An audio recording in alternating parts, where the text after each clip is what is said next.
All right, good morning, British and American culture class. This is Friday and it's a quiz day. So first of all, good luck because this is before the quiz. But by the time you watch this, of course, the quiz will be over. So I hope it went well. My mustache is getting more and more ridiculous and my hair is getting longer. And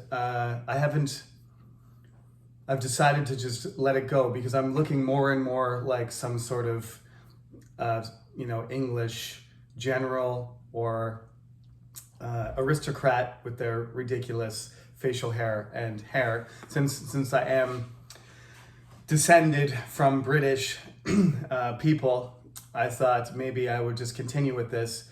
I'm supposed to be hiding it under my mask. Nobody else can see it. I look like a normal person when I have my mask on, but this class is still online, so you get to see what's under the mask. Sometimes what's under the mask is a little bit scary. Anyway, it's just for fun, but I do like to be in character when I talk about these things because, as you know, there's a lot of information. I've encouraged you to ask me questions and respond by email, because we don't get to see each other in class. So that's great that you've been doing that. So let me answer a couple emails first before I get into this. Some of you obviously are listening very carefully to my lectures. And the first thing I want to say is that's awesome. Since you have these specific comments and questions, that means you're listening to what I'm saying. If you tell me, please move to the side so I can see the board, that's good. I accept your feedback and I'll do my best to accommodate all of you. But there are a lot of students in this class. So let me say, I can't always, just because you have an opinion, doesn't mean I can always make everybody happy. It's not possible. So anyway, I should stand to the side of the board more often than not so that you can see what's going on. But I really need to explain what I've written because I usually write it in advance. If we were in the regular class and it wasn't recorded, I would be writing this as I talk. But since I'm recording it and I don't want to record it twice because I don't want to make any mistakes, I write down, the lecture plan on the board, what I'm going to talk about first. A student wrote to me and said, Professor, I understand that we're supposed to go to in-person classes after the midterm, which is next Friday. And the student said, I don't want to. They said, there's too many people in this class, and since it's more like lecture style and there's not a lot of participation because the class is too big, it doesn't matter. So I still prefer to do it in person. I still think I can make eye contact with you. I can ask you questions. I know most of the students are not going to participate, but some of you obviously want to. Some of you email me, and those questions could be asked to me in class, and I could deal with them, and we could have a conversation. But since we're not, it's email, and then I email you back, and then I make a video, and then you email me. It's kind of inefficient communication, okay? So if more of you have an opinion that you want the class to be online or you want the class to be offline, please email me this weekend, okay? The midterm is on Wednesday. That's at 12 o'clock. Don't miss the midterm. If you don't write the midterm, that's a big problem. And please, there are 2 long answer questions you have to write in English. And if you copy anything, you get 0, okay? It's easy to find that you Googled something and then you pasted something. Don't do it. Please don't do it, because that's gonna ruin your grade, all right? If you miss the midterm or you cheat, you'll have 0 chance of getting an A, a small chance of getting a B if you're a really good student, okay? So don't mess up on the midterm. Just do your best. This class is very difficult. It's not easy. It's not even that difficult. It's just there's a lot of information. You have to listen carefully. and it's not in your first language. I'm teaching you in English. I'm teaching you British and American culture in English. I'm not explaining things in Korean. So it's a challenge. So don't despair. If you get 5 out of 10 on a quiz, that doesn't mean you're failing the class, okay? I think some students are really concerned. They get really bad scores on quizzes or even on their midterm. I'm not gonna fail you. Even if your score is close to 50%, I will not fail you if I see that you're making an effort on your assignments and your quizzes, you're attending the classes, you're watching the lectures, you're not gonna fail. There's no danger of that. There is a danger of you failing if you skip and you cheat or cheat. Those things will give you an F. If you do all the quizzes, even if you get bad scores, the participation and the effort will count, and that will raise your grade up to probably a C. Even if you're struggling, you're not going to end up having a horrible score or failing the class. Okay, so those are the things you have to be concerned about. Missing tests, missing assignments, and cheating. That's the only way you'll get an F in this class, essentially. You just have to show that you're trying your best. If you want to get an A, though, that's performance-based, right? You got to show me that you have a good understanding, that you can actually explain the concepts. And that's how you'll get an A in this class. Okay, so please give me feedback about this. The plan is still to go in person. I may try and do some kind of weird hybrid thing where I record the lecture so that students that really feel uncomfortable because the coronavirus cases are too high, or they still prefer to do it in, I was considering recording me teaching in person and then uploading that onto YouTube, but no promises, okay? No, I have to make, it's a lot of work to do this class. So I can't make, like I said, I can't make everybody happy all the time. So if you have a strong opinion about doing in-person class or remaining online, please email me and give me your opinion, okay? Next, a student emailed me late last night, it looks like. Maybe they were studying. I apologize again for the upload taking so long. I had to upload it twice because I recorded it on Sunday and it took 3 days and it just didn't complete. So I started the upload again Wednesday morning and it didn't complete until, seriously, I didn't get it up until Thursday morning. So I don't know, those are technical problems, but I'm sure some of you were writing about your reading and studying for the quiz today. So this particular student had 2 comments, and they were pretty strongly worded. So the first thing I want to say is, when you write an email, you have to be polite, okay? So for example, hello, professor. That's very nice. No problem there. I'm participating in your class. No problem there. But I think that some information is not true, obviously. Okay.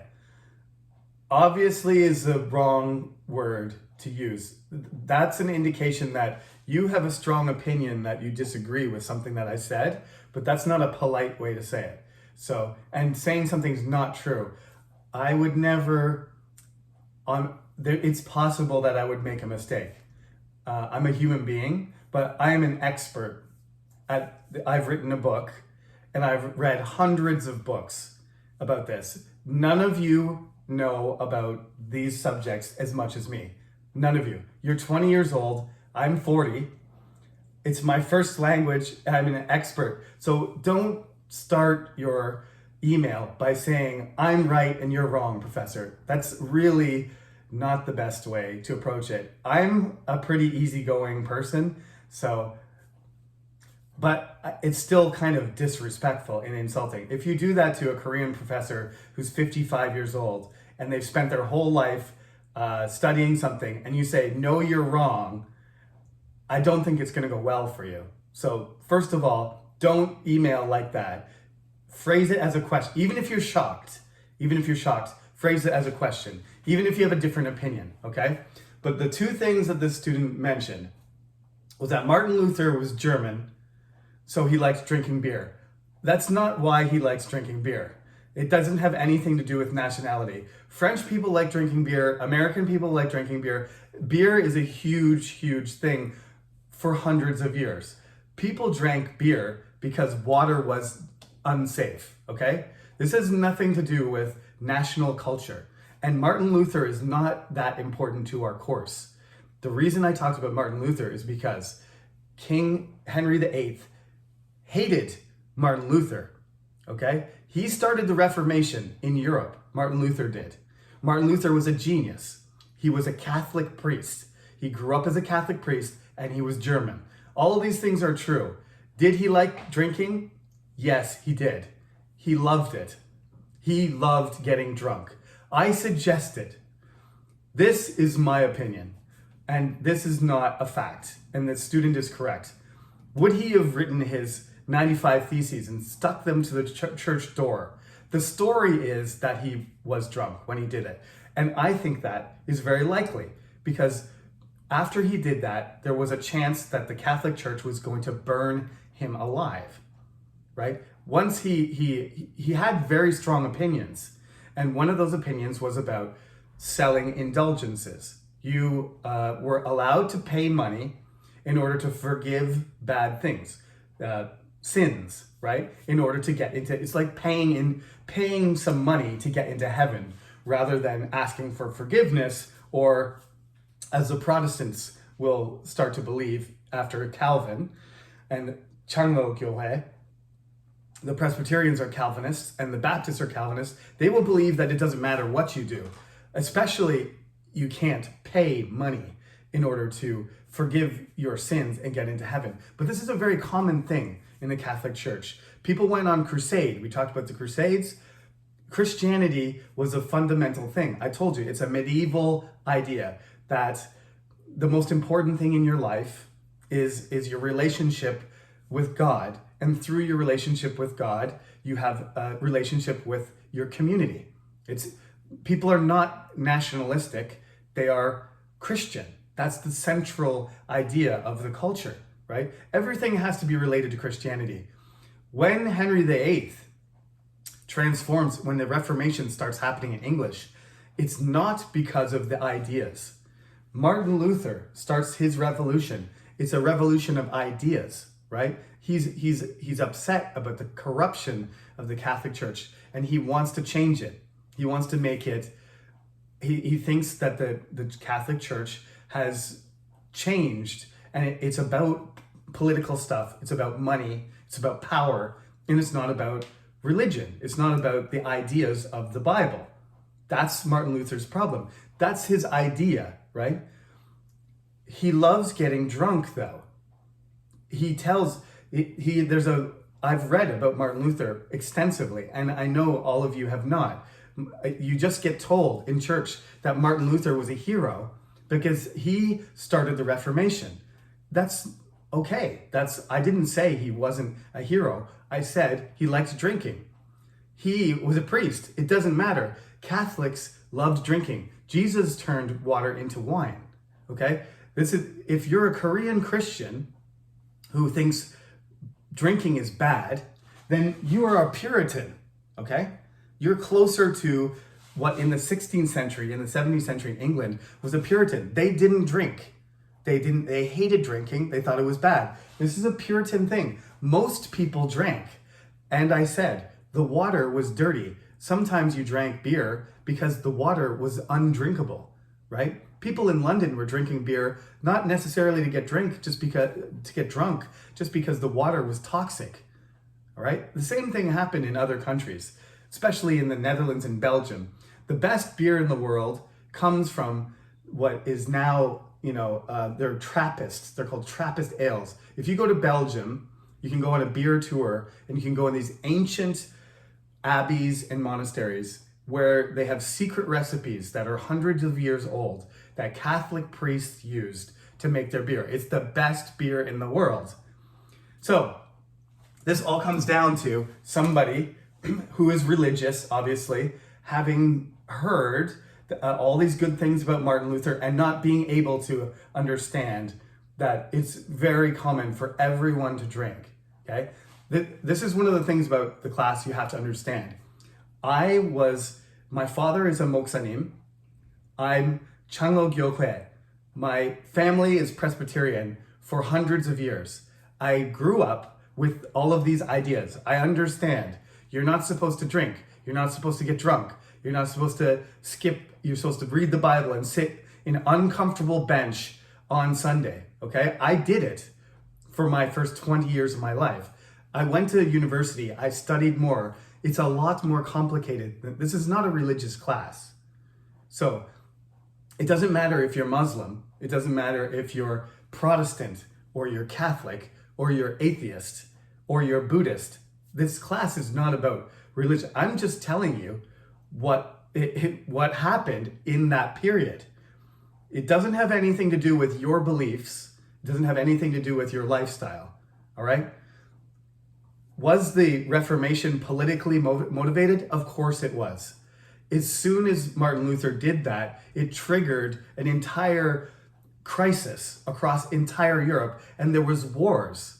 There were millions of people died fighting for one side or the other. And it wasn't because of Jesus' teaching. It wasn't because the Bible said, thou shalt kill thy neighbor. You can't say that the Reformation was not political. It was philosophical, it was economical, it was political, it was military. It was a very complicated event, and it changed Western civilization forever. If you want to focus on the aspects of the Reformation that are related to your belief, your religious beliefs, that's your business.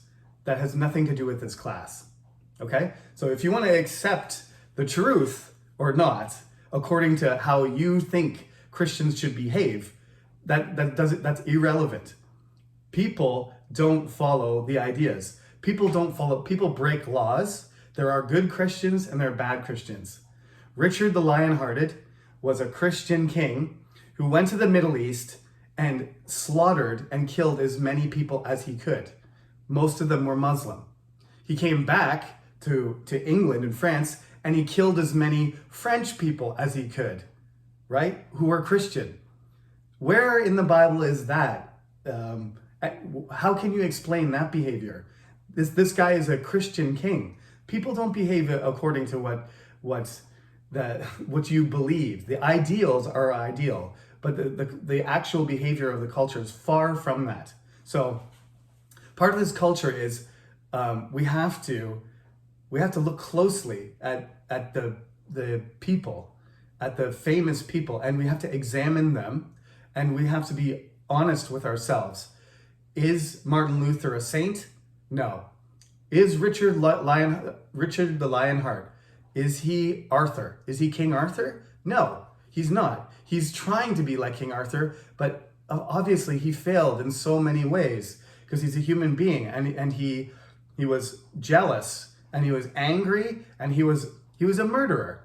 He was a killer. That you can call him a glorious knight, an amazing warrior king, handsome, tall, loved poetry, spoke multiple languages. You can say that about Richard the Lionheart, or you can say he went to somebody else's land in the Middle East and he slaughtered as many people. He's a killer. He's a mass murderer. He was a knight with a huge sword, and he personally killed people all the time. What kind of person is that? He's not a teddy bear or anything. Okay, so George Washington's going to come up after the midterm, and I'm going to talk about George Washington and Thomas Jefferson. And I'm going to say some shocking things. If you were American, and I've had American in this class, they would be like, no, the two Americans in my class, they were in disbelief that I would say the truth about George Washington and Thomas Jefferson. These are American gods. They're legends. Everybody thinks George Washington is perfect. You probably do too. I'm gonna spoiler alert, I'm going to ruin your perception of George Washington and Thomas Jefferson because they were human beings. They had some great ideas, but they had many failures. They had some really, really awful contradictions in their life that never got resolved. And I think they were aware of them because they were human beings, but we've raised them up to the level of something that's unrealistic. So that's what happens. That has happened to Martin Luther. I have a letter from one of the books that I read about Martin Luther. He's a fellow priest said that he's depressed and he's in despair. He's so sad. What can I do? How can I, uplift myself? And what does Martin Luther write back to him? This is Martin Luther's writing. So this is not me saying about Martin Luther. This is Martin Luther's personal letter, okay? He wrote to the other priest, "When I'm in despair and I'm depressed, I get drunk." Okay? This is the same guy. We're talking about the same person. He wrote that in a letter. We have it. It's in German, obviously, but you translate it into Korean or English, it doesn't matter. His recommendation for somebody being in despair is not to drink, to get drunk. All right. Religion plays a huge role in this lecture, and it has in the last one. So I want you to, all of you who are religious or not, I want you to just try and look at this objectively. I respect your religious beliefs.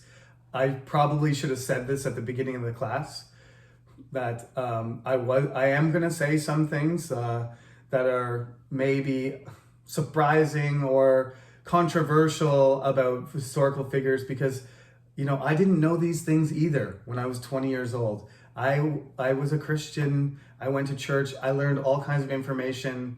I've been to Korean church. I've been to Chimle Gyohe. I've been to Chanlo Gyohe. I've been to Lutheran church. I've been to United Church. I've been to Methodist church. I went to Catholic elementary school. I have all the experiences personally, and I've read about all these things too. Christianity is not a simple thing. And you have to understand that. If you don't understand that about other religions too, about Islam, or there's people from Bangladesh, there's people from Pakistan, there's people from Iran, there's people from Saudi Arabia. They're not the same.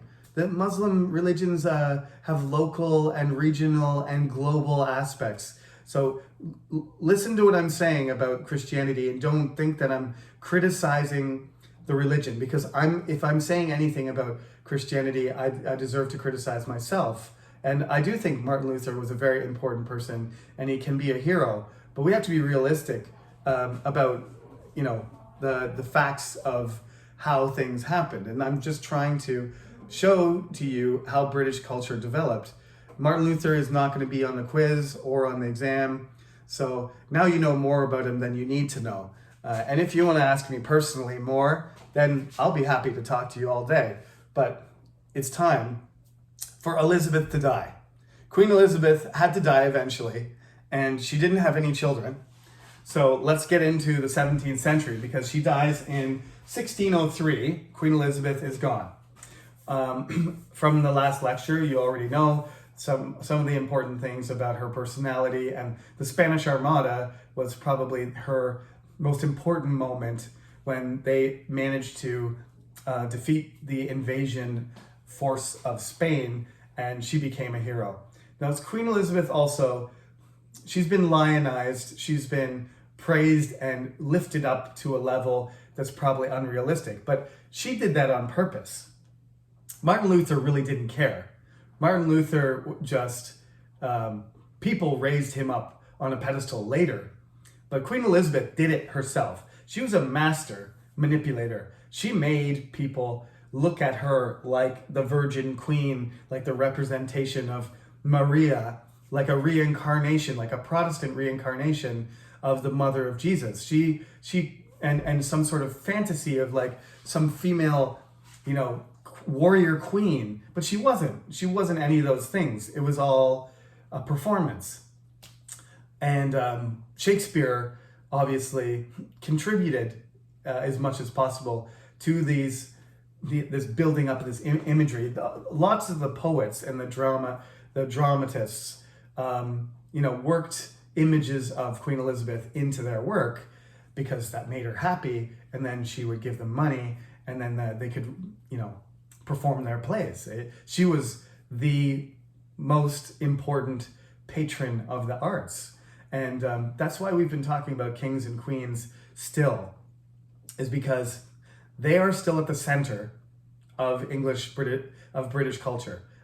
We can say finally that British culture is becoming a thing, because when she dies, her nephew, who is already the King of Scotland, he's James VI of Scotland. He becomes James I.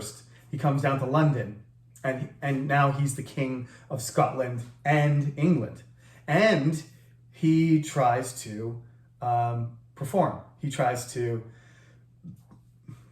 not perform. He does perform. He doesn't try to.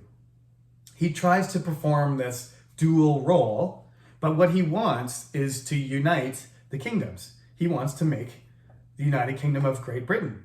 But the Scots and the English don't want to, for obvious reasons. But so he's the king of both kingdoms. So it's kind of a weird thing where he's got two crowns, and he's the King of Scotland. And so he's like, it's almost like the CEO of like two different companies. So he's managing both companies, but their administration, they have their own parliament, they have their own government, they have their own treasury, they have everything. They have their own churches, right? The Church of Scotland is Presbyterian, and the Church of England is Anglican. Now, part of the problem with James is that he likes the Anglican Church better. He's a Scottish king. He speaks with a Scottish accent. Speaks English, but he speaks with a Scottish accent. He's got a really big head, and he's got kind of skinny legs. Not a handsome guy.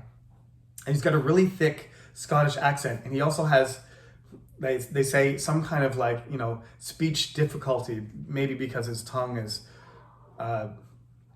doesn't work well. He doesn't have a very dexterous tongue, I guess you can say. So when he comes down to England and he brings a whole bunch of people with him, he brings some of the people of the court. He comes down to England. England's a wealthier country. There's a lot more money there. And it's the Anglican Church is still got the hierarchy, still got the bishops, the Archbishop of Canterbury and the bishops and the priests and the abbots, all that kind of stuff that is under control of the king. Whereas the Presbyterian Church in Scotland is not. The king's not the head of the church. They're organized by presbyters. That's why it's called Presbyterian. This is what the Korean church Changlo Gyohae comes from. But remember, please, Changlo Gyohae and Chinle Gyohae and other Gyohae are Korean versions. These are not the same. The Canadian versions that I went to, they're not the same. This is the original Scottish church, okay? So they have something called the Kirk, and they have a group, a council, and they manage the church. The king is not involved, right? And they still have bishops, but they're going to get rid of the bishops pretty soon because they don't want them. They don't want the king involved. They don't want any sort of hierarchy. They don't want it to be organized like a kingdom. Protestants think that there should be a kind of democratic, popular element to it. So seminaries and presbyters and groups of people get elected and they manage the church. So to my student that said about the Pope influenced Europe, blah, blah, blah, all this kind of stuff, it's not political. It is political because Presbyterianism, it matches democracy. That's whether you're doing it for religious purpose or you're doing it for the state, it doesn't matter. The organization is election, which is a democratic process. But what's happening in England is the bishops are appointed, and the king is chosen by birth, right? This is a hierarchy system, just like the Catholic Church, and the Protestant systems that are being created through election. And this is more compatible with a republic so the political and religious aspects, they get mixed up.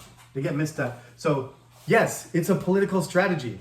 to answer the question, Henry VIII had no interest in transforming the ideas of the Catholic Church. He didn't like Martin Luther. He didn't like English Bibles. He didn't like councils or groups. He didn't like simple ceremonies. He grew up Catholic. He loved candles. He loved prayers, ceremonies. He loved drinking. These are all things that Catholics do. The Protestants, some of the Protestants will get rid of everything. Those are the Puritans. We call them killjoys, okay? Because they don't like parties. They don't like celebrations. They don't like paintings or decoration or art. They don't like drinking. All they want to do is work, eat, sleep, and play. That's not the life that I want to have.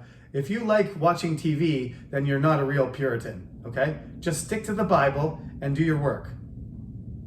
That's what a Puritan ideology is. But that's just the idea. So Puritans didn't actually do that. You know, some of them probably drank a little bit here and there, but that's the idea. The Puritan ideology is to be the exact opposite of the Catholic Church. Whatever the Catholics did, whatever their organization, the Puritans are the opposite. Eventually, they could start calling them dissenters because you have all these other people, fifth monarchists, Quakers, levelers, diggers. I don't have time to talk to you about all of them, but as I said, the Protestants didn't agree. Some of them still wanted to drink, okay? A lot of them did. This is not Korean church. This is 16th century, 17th century England.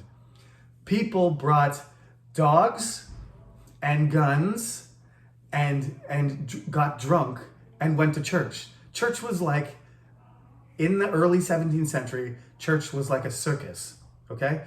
What you see when you go to church right now is not what Protestant church was like, okay?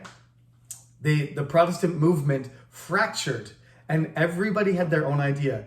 Imagine, think about this, there's about 20% of Koreans who are Christian. And of those 20%, a certain number of them are good Christians who go to church every Sunday quietly and pray and read their Bible and participate in Bible study and go home. Imagine if 100% of Koreans went to church, whether they liked it or not. How many of them were drinking Saturday night and come to the church hungover? How many of them don't want to be there? How many of them are talking when the priest is speaking? How many of them are being noisy? How many of them leave? Some of them get up in the middle of church. They come to church, they show up for half an hour, they get bored and they leave. This is what church is like, okay? In England, you can't imagine what it was like. I went to church. Everybody who goes to church now, if you choose to go to church, you behave like a good Christian person. In the 17th century, you had no choice. You went to church whether you liked it or not, and people misbehaved. Literally, guns would go off. People would bring guns and swords and dogs, and people would fight in the church, okay? So it doesn't matter if you like it or not. This is what it was. The Puritans hated this, hated the fact that people went to church and didn't behave. This is one of the things that gets the revolution going in the 17th century, is that the English church is broken apart and everybody disagrees. There's high church Anglicans, which are pretty serious, and they do the old style Catholic praying using Latin Bibles, and then they switch to the English Bible, but they're still using candles, there's still bishops. But then there's Presbyterians up north, and they're very serious, and they make sure you go to church and you behave. And if you don't behave, they beat you up, okay? Scottish, that's why Changho Gyohe is so strict, because that's my religion. I have my cross right around my neck. We are strict. Presbyterians are strict. There's no guns shooting, there's no drinking, there's no fighting or dogs running around in the church. But in between, there was this big group of people, and it's very inconsistent. Lutheran is not popular in England. That's just the people that followed what Luther believed. There's all these different options, and Queen Elizabeth was not able to really regulate the people that behaved, how they behaved in church. And James is going to be even less able to do that, because people look at him like he's a foreigner. The English nobility are like, this is a Scottish king, not an English king. But anyway, they accept him. And in some ways, his rule is very successful because he is very accepting of Protestant religion. He prefers High Church Anglican. King James wants everybody to be Anglican, even Scottish people. He doesn't like Presbyterianism. He wants them, but he doesn't do anything. He tolerates everybody. Catholics, Armenian, which we're not going to talk about, but they're kind of even more Catholic than Anglicans are. But they are all of these people, Armenian, Catholic, Presbyterian, the dissenters. He basically says, go to church, to the English church at least once a year and pay your respects, and we'll just, we won't look closely into your beliefs. Just participate in church to some degree, and we'll leave you alone. Okay? That was probably the best thing that he did in his entire reign. The other amazing thing that he did is he created the Bible. He didn't create the Bible. He made a translation of the Bible that was a standard English copy called the King James Bible. It's still my favorite Bible. It's beautiful. It's Shakespeare and the King James Bible and the Book of Common Prayer, which was made during the reign of Edward. It's another Protestant creation. Those three books, those three things, the plays of Shakespeare, the King James Bible, and the Book of Common Prayer, they transformed English and raised the level of vocabulary and the style of English to the point where it was a respectable language, considered, not as beautiful or poetic as French or Italian, but it raised the status of English to the point where it was, on the level of the most popular, most famous languages in Europe, right? And now we could compete with Spanish, French, Italian, German, right? Martin Luther had he translated the Bible while he was like sort of in a tower, in jail, basically, staying away from the Catholic Church because they wanted they wanted to put him on trial for treason against the church. He spent years translating the original Greek Bible into German, and when he did that, he combined High German and Low German into one language. So some people consider not only him the father of the Reformation, but they consider Martin Luther the father of German language, right? So despite the fact that James was tolerant to all Christian religions, not to non-Christians, but to Christian people, the Catholics tried to kill him, which doesn't make sense, because if a king is leaving you alone and allowing you to be Catholic, you shouldn't really try to kill him. But they wanted full toleration, like they wanted recognition. They wanted the Catholic Church to be publicly allowed. Basically, you were allowed to do Catholic, your Catholic ceremonies and services privately. But these Catholics wanted public acceptance and tolerance. And so they decided that in order to force the change back to being Catholic, or to allow full tolerance, that they would blow up the king. That happened only 2 years after James became the king. They put a whole bunch of gunpowder underneath the Parliament buildings, but the plot was discovered, and there was a guy standing there called Guy Fawkes. So it's the 5th of November. Remember the 5th of November. That Guy Fawkes tried to kill King James and blow up all the people in Parliament. And there's a kind of a celebration every November 5th in England, sometimes in Eastern United States as well, where you wear a mask and you walk around with torches, celebrating the king's deliverance from the Catholic plot to kill him. So they tried to assassinate James, but they failed. James was very paranoid. Every time, the guns would fire, to celebrate an event, he would like flinch and stuff because, I would too. He was pretty worried that somebody was trying to kill him for the rest of his life. Anyway, the Bible, the gunpowder plot, and him bringing all these Scots that wanted money and power and influence. And Queen Elizabeth was very stingy. She didn't spend very much money on anybody. She didn't have a lot of relatives, right? And she traveled around. I said one of the ways she saved money is she traveled around to rich people's houses and then brought everyone with them. And then the host would have to pay for it instead of her. But James had a wife. James had children. James had mistresses. He had servants and a household, which he kept, and he had to pay for all these things. So James spent a lot of money, unlike Queen Elizabeth. And that was a problem too, because Queen Elizabeth was very tight-fisted and didn't spend money very much, but James spent a lot of money. So there was a lot of, financial tension between him and Parliament while he was the king.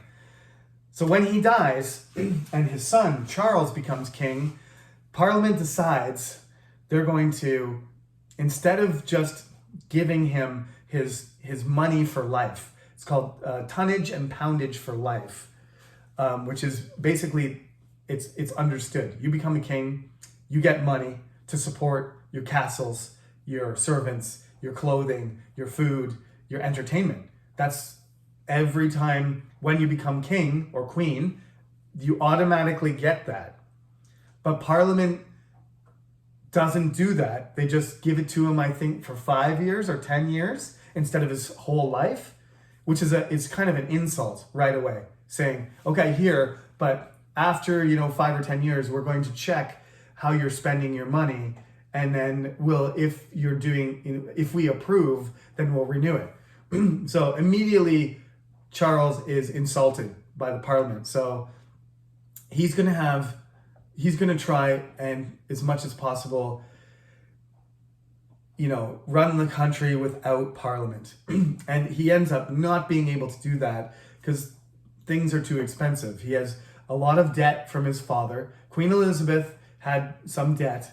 It gets worse with his father. So he's running out of money. So he can't fight any wars. He's barely got enough money to manage the government. So he has to find ways to get money. Like I said, death and taxes, right? This is the death is going to be the most serious thing in Charles' life, but the taxes are what triggers it. So he calls Parliament in and says, I need more money. I got a tax. And the Parliament says, okay, we'll give you more money, but give us this, right? Give us more power, or we want to make rules. And they go back and forth with basically the king saying, give me money, Parliament saying, no, not unless you get rid of this minister that we don't like that you chose, or you have to give us more power in the justice system or whatever. And he says no, and he sends them home. But then he needs money, so it calls him back. So this goes back and forth, and he needs to find a way to get some money. And so he's not allowed to tax without Parliament's approval. So he can't make a tax, but he can kind of make these emergency situations where he can get money. So one of the things is that they're doing, that King James did, is if you were a gentleman and you wanted to join the barons and the lords, or if you were a commoner and you wanted to become a gentleman, you would have to pay some money. Shakespeare did this. Shakespeare went through the application process, and he submitted his application to the College of Heraldry. And when he had paid enough money and proven that his father was a government official and that he was an important person in the court related to Queen Elizabeth and King James, the College of Heraldry gave him a coat of arms, and the Shakespeares became a gentle family. He became a gentleman. So he died a gentleman. And that was partially through official channels and networking and respect, and it was partly because he just paid the money. So King James was doing this. People were buying titles. They were buying Lord of Essex or Earl of Northumbria or whatever, and they had to pay a lot of money to get these titles. So King Charles continued to do that. People kept buying these titles, but some people didn't want to. Some people didn't want to become knights. They didn't want to become lords, right? Because they didn't want to pay it. They just fine. Like, I don't care. I'm a tradesman. I'm a landowner, but I don't need to become a knight. But he would basically force them to become knights so that he could collect the money. So that doesn't make people happy when they're like, I don't want this status. I don't want to go to the court. I don't want to pay these fees. I don't want to, buy this title because it's expensive. And the king says, you got a lot of land. Okay, give me some of your money and I'll make you Sir or Lord Jeremy, Lord Sullivan. I don't want to be Lord Sullivan. I'm fine. But he just would put pressure on people to do that. So there's one of the things, kind of clever things he did to get money, but wasn't very popular. And then there's this other thing called ship money. This is the most famous thing, is that, when the Armada attacked, they collected taxes. Nowadays, you just have like a military budget, but England didn't have a military budget. So they just, when there was an emergency, like ships from other countries were attacking, they collected a tax from all the coastal cities and they used the money to build ships. Makes sense. And then they could defend England from their enemies. But he decided to collect the ship money, even though there was no threat, even though there was no armada, there was no French Navy attacking. He told everybody, you got to pay your ship money. So he collected it, but some people refused. And those people who refused, he put them in jail. And he put them in jail until they paid. This is another super unpopular thing. And then he didn't stop collecting the ship money. He collected it 1 year, and then the next year he collected it again, and he collected it again. And then Parliament said, hey, this is not an emergency fund. What you're doing is taxing. You're calling it ship money, but you're collecting it every year. So you're collecting a tax from all the coastal cities. That's illegal. So then Parliament, through step by step, the Parliament and the king got farther and farther apart, and Parliament declared some of the things that the king was doing illegal, and they wouldn't compromise. So then the king left and raised his standard and assembled an army. And then Parliament, it was a very unlikely thing. It was almost like the American Revolution. You'll see, it was very unlikely that this was going to occur. But in the background, the king, people think he's Catholic because his wife is Catholic, and Charles I, his wife is praying, and she is practicing. She's a practicing Catholic. Okay, so he's Anglican. He's not Catholic, but it looks like he is. And they're afraid that his wife is controlling him. So this is a big issue. It's going to be a big issue with his son, Charles II, as well. But the Puritans don't like this. Puritans don't like the Anglican Church. They don't like the Catholic Church. They don't like anybody, really, and nobody likes them. But the Puritans are one thing they are is they have a very, very strong opinion. Like the student that emailed me, he has a very strong opinion. He or she has a sort of Puritan point of view. Like the idea and reality should be very close together. What you do and what you believe should match. That's one of the best things about the Puritans. It's like, you know what you're going to get. They are, maybe unsurprisingly, they are very, very good soldiers because they believe and they practice what they believe. They work hard and they will fight hard, right?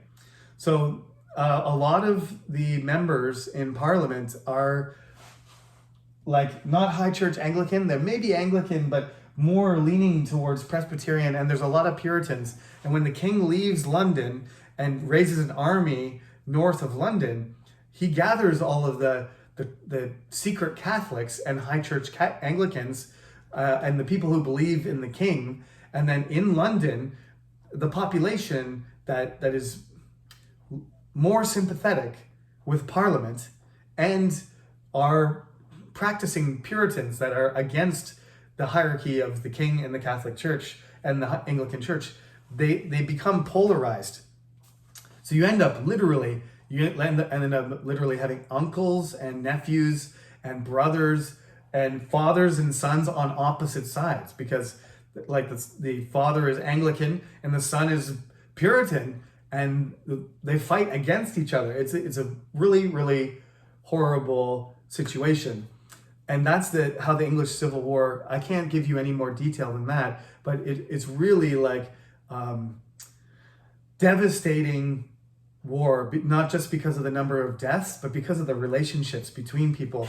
The Scottish also get involved. So there's Scottish armies, and there's parliamentary armies, and there's royal armies, and they're all kind of moving around, fighting in different places, and it takes years of battles and thousands of people dying. It is, by proportion, the English Civil War is the deadliest war in English history.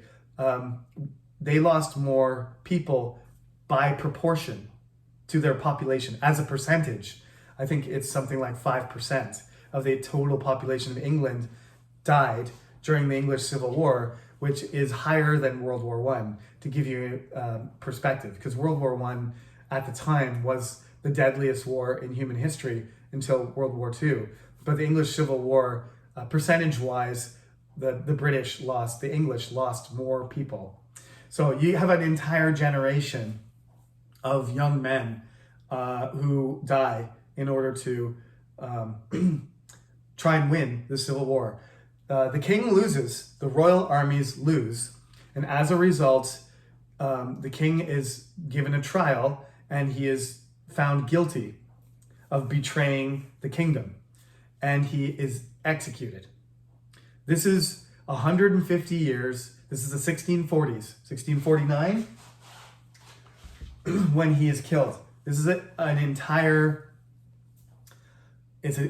century and a half before the French Revolution, with the famous, execution of Louis XVI, right? That's going to happen 150 years later. So, I mean, this is the English Civil War, where they're fighting for the rights of Parliament, but they claim that they're fighting for the people, for some sort of republic ideal of a country managed by the people being elected rather than a king chosen by God. The result is a revolution.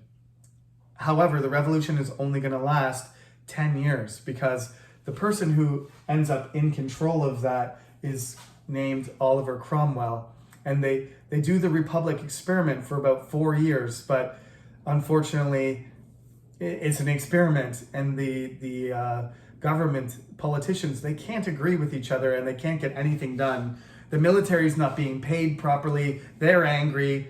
They're collecting taxes, but the amount of taxes they're collecting is higher than another irony, which will happen in the American Revolutionary War, is after the king loses and gets his head cut off, the taxes that the Republic imposes on the kingdom are higher than what King Charles. So weren't we talking fighting because of the taxes? Wasn't that the original reason? But then too many people died, so the king was to blame for this situation. So we execute him because he's the man of blood.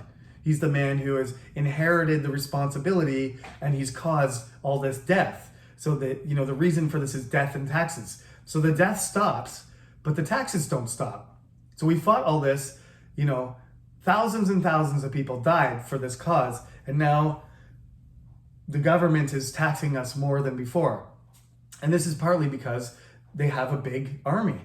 Before, King Charles didn't have an army. There's no standing military in England. There's no police force. But now that the king is dead, the parliamentary army, which is called the New Model Army, it still exists, and they have to pay the soldiers. So they got to collect a lot more tax when you have thousands of soldiers to pay, right? It's a lot of money. But an army is a very expensive thing, and that's why they didn't have them. It's having an army that exists like Korea does, or America, or Canada. Having an army with professional soldiers, didn't exist. That's another modern thing. Remember, we're talking about the early modern period. It's like the medieval times, you didn't have an army. When you needed an army, you raised your flag, and all the people from your land got all their weapons together, and then they came and they fought for you. And then, when you won or you lost, you exchanged money, for prisoners and hostages, and you stole stuff. If you took over a castle or something, you burned it, and you took all the wealth out of the castle. That's medieval war. But this English Civil War is modern. They have an army, and they have officers, and the officers are chosen by their ability, and they're paid. Or in this case, they're not paid because there's not enough money. So the soldiers are really unhappy. So there's a very unstable situation. So Oliver Cromwell, who becomes the most famous, officer in the army, he wasn't the leader during the Civil War. It was a guy called Thomas Fairfax, but he's not remembered in history because he didn't become the leader of England. But Oliver Cromwell did.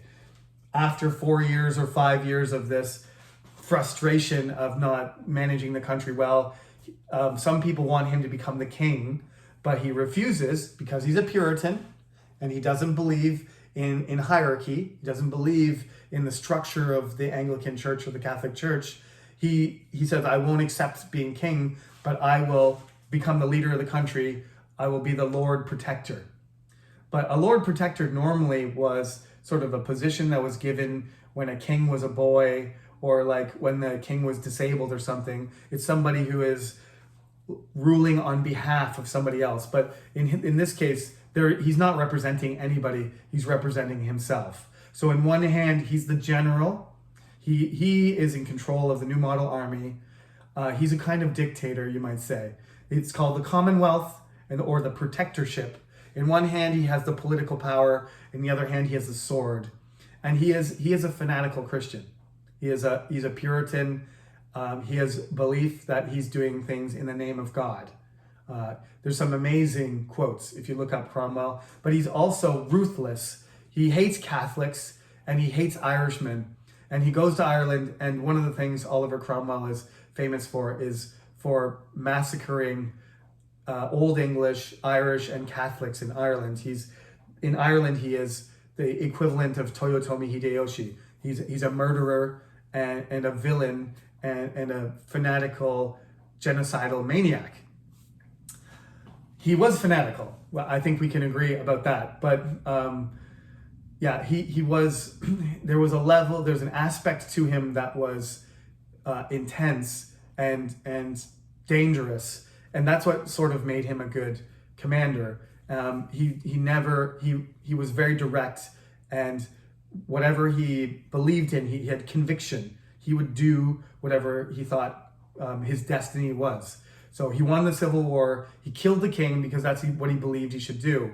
He took over the country and created a commonwealth because he believed that was his destiny given to him by God. And when he went to Ireland to suppress the rebellion in Ireland, he killed as many Irish Catholics as he could and Old English Catholics because that's what he believed God wanted him to do.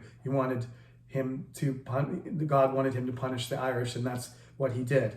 So obviously that's an unforgivable attitude to massacre people indiscriminately. Not just soldiers. We're talking about after they surrender, killing women and children and old people and everybody, okay? I have lots of Irish friends, so I know how they feel about Oliver Cromwell, and he's one of the most detested figures in Irish history. So that's the controversy of Oliver Cromwell. As I've told you throughout, when it comes to Martin Luther, or it comes to Oliver Cromwell, or it comes to Richard the Lionheart, there's going to be more than one side to this person. If you choose not to accept it, that's up to you. But the reality is, a lot of these people, if you don't think that Henry II chewed carpets and he didn't shout angrily that he wanted, somebody to get rid of the priest, and then these are established historical events. So you have to accept some of these things, whether you see the good side of a historical figure or not. It's very complicated. So I'm trying to give you, multiple perspectives of all of these people. Henry II was a very effective ruler, but he was also a crazy man at the same time. I think I've explained that to you enough. I haven't quite finished what I have on the board here, and I am going to give you a review over the weekend for your midterm preparation. The midterm is going to be on Wednesday, as I said, so I will put out that video, that lecture this weekend on Sunday. So it'll come out earlier, so please check. It's not going to be on Wednesday because that's when we're doing the midterm. So this lecture is going to be posted on Sunday, and it'll include a little bit more to just finish off the 17th century.